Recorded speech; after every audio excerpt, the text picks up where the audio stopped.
আসসালামু আলাইকুম বন্ধুরা। আজকে আমরা চলে এলাম এক্সেল লার্নিং ফর বিগিনার্সের চতুর্থ পর্ব নিয়ে। আজকে আমরা কথা বলবো এক্সেলের দারুণ একটি ফিচার অটো ফিল নিয়ে। অটো ফিল আসলে আমাদের কিন্তু অনেকভাবে কাজে লাগে এবং এটি আমাদের অনেক সময় সেভ করে। হ্যাঁ, তো আমরা দেখে নিই যে এটি আসলে কিভাবে কাজ করে।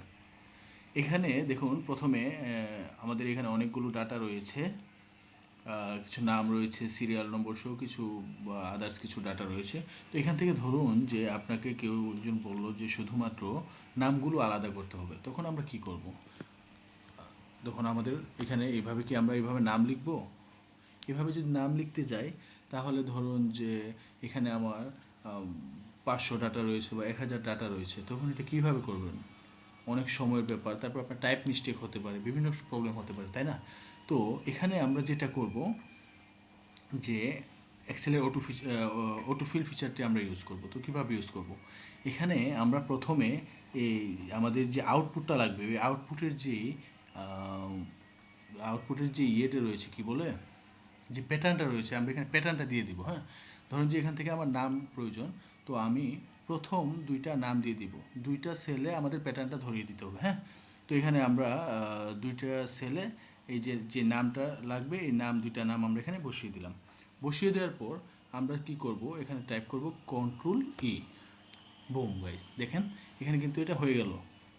এখানে যত ডাটা থাকবে সব ডাটা কিন্তু এই যে নাম চলে এলো এখানে, তাই না? তাহলে কী মনে হয়, এটা অবশ্যই আমাদের কাজে দিবে, তাই না? ওকে, তো ধরুন যে এখান থেকে আমাদের নাম্বারগুলো আলাদা করতে হবে। সেম প্রসেসে আমরা যাব, প্যাটার্ন ধরিয়ে দিব প্রথম দুইটা সেলে, প্রথমে 23, তারপরে 95। ওকে, তারপরে হচ্ছে আমরা এখানে 95 সিলেক্ট করে কন্ট্রোল ই, চলে এলো। দেখুন সবগুলো ডাটা কিন্তু এখানে চলে আসলো। ওকে, এখান থেকে যদি আমাদেরকে বলে সিরিয়াল আলাদা করে দিতে, এখন আমরা অবশ্যই ইজিলি করতে পারবো, তাই না?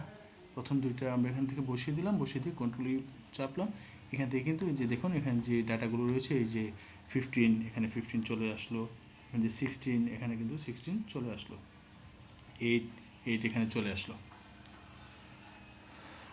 ওকে, তারপরে আমরা যাব হচ্ছে মান্থ। আমাদের যে 12 মান্থ রয়েছে, এটা আমরা এখান থেকে টান দিলে এভাবে কার্সর ধরে যদি আমরা টেনে দিই তাহলে এটা এইভাবে চলে আসবে। তারপরে হচ্ছে মান্থের যে শর্ট ফর্ম, সেমভাবে কার্সর ধরে টান দিলে চলে আসবে।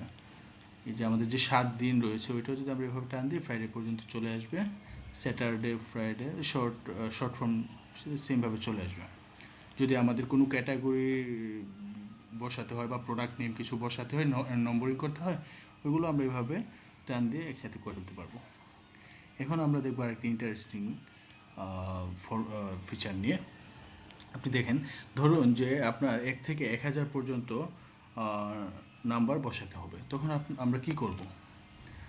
আমরা কি হাতে বসাবো? নিশ্চয়ই না। যারা আমরা একটু এক্সপার্ট, মোটামুটি কাজ বুঝি, তারা হয়তো বা এভাবে টেনে দিব। তাও তো যদি আপনি 10,000 রো বসাতে চান, অনেক টাইমের ব্যাপার, তাই না?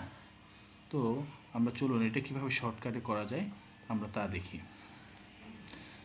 এটা করার জন্য আমরা যেটা করব, ফার্স্ট অফ অল 1 লিখলাম, তো আমরা এখানে সিলেক্ট করে আমরা প্রেস করব হচ্ছে অল্টার HFIS। এখানে যখন আমরা দিব তখন এই যে এই প্যানেলটি শো করবে। হ্যাঁ, তো এখানে দেখেন আপনারা যে এখানে কি রয়েছে, সিরিজ ইন। আমরা কি এটা রোজে দেখতে চাচ্ছি না কলামসে দেখতে চাচ্ছি? আমরা আপাতত কলামসে করছি, তো কলামসে এখানে সিলেক্ট করে নিলাম। তারপরে হচ্ছে এখানে কত পর্যন্ত করব, আমরা এখানে 10,000 পর্যন্ত করব, তাই না? তো আমরা 10,000 টাইপ করে দিলাম এখানে, এন্টার। ওয়াও, দেখেন 10,000 পর্যন্ত এখানে চলে আসলো। 1 ক্লিকে কিন্তু 10,000 পর্যন্ত এখানে চলে আসলো। ওকে, তারপর হচ্ছে আমরা এখানে ডেট যদি আমাদেরকে কেউ বলে যে 1 বছরের ডেট বসাতে হবে, তখন কি আমরা ওই যে আগের মতো এইভাবে টেনে দিব? অবশ্যই না, আমরা অটোফিল ইউজ করব। তো অটোফিল আমরা কীভাবে ইউজ করব? সেমভাবে একটু আগে যে কমান্ডের কথা আমরা বলেছিলাম, অল্টার HFIS চাপার পরে এখান থেকে আমরা দিয়ে দিব যে আমরা কোন ডেট পর্যন্ত আমরা দেখতে চাচ্ছি। তো আমরা ধরুন যে দেখতে চাচ্ছি হচ্ছে 31শে অক্টোবর 2025 পর্যন্ত। তো অক্টোবর 31, 2025। ওকে ওকে ও সরি, আমরা এখানে ওই যে একটু আগে যেটা বলেছিলাম যে আমরা কলাম সিলেক্ট করে নিয়েছি, আমরা রোতে যাব। হ্যাঁ, তো রোতে যাওয়ার জন্য আমরা আবারও অল্টার HFIS। ওকে, আমরা একটু আগে কী করেছিলাম যে আমরা রোজ সিলেক্ট করে নিয়েছিলাম, যার জন্য এটা যে রোজে এক্সপ্যান্ড করে নিয়েছিল। তো আমরা দেখব হচ্ছে কলামসে। হ্যাঁ, তো কলাম সিলেক্ট করে আমরা যে আগের মতো ডেট বসিয়ে 2025। ওকে, এই যে এখন কিন্তু এটা কলামে চলে এসেছে। হ্যাঁ, তো একটু আগে যেটা বলছিলাম, আপনারা যদি রোজে দেখতে চান তাহলে ওই যে উপরে যে রো দেওয়া থাকবে না, রোতে সিলেক্ট করে নেবেন, তাহলে কিন্তু এটা এইভাবে রোতে দেখাবে। হ্যাঁ, ওকে, এখানে আরেকটি জিনিস আমরা দেখি চলুন, যে আমরা সেম জিনিসই আমরা 1 বছরের ডেট বসাবো অন্য একটি সিস্টেমে।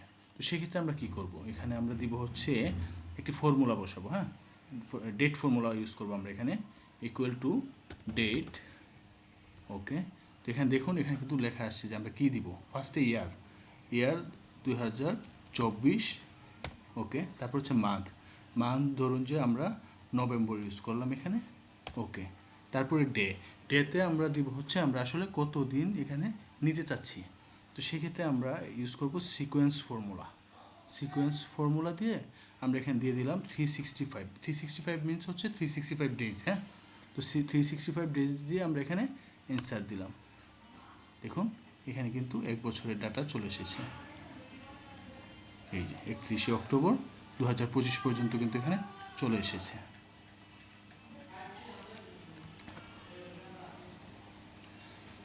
তো আশা করি আজকের পর্বটি সবার ভালো লেগেছে। ভালো লেগে থাকলে সাবস্ক্রাইব করে আমাদের পাশে থাকবেন। দেখা হবে পরবর্তী কোনো পর্বে। ধন্যবাদ।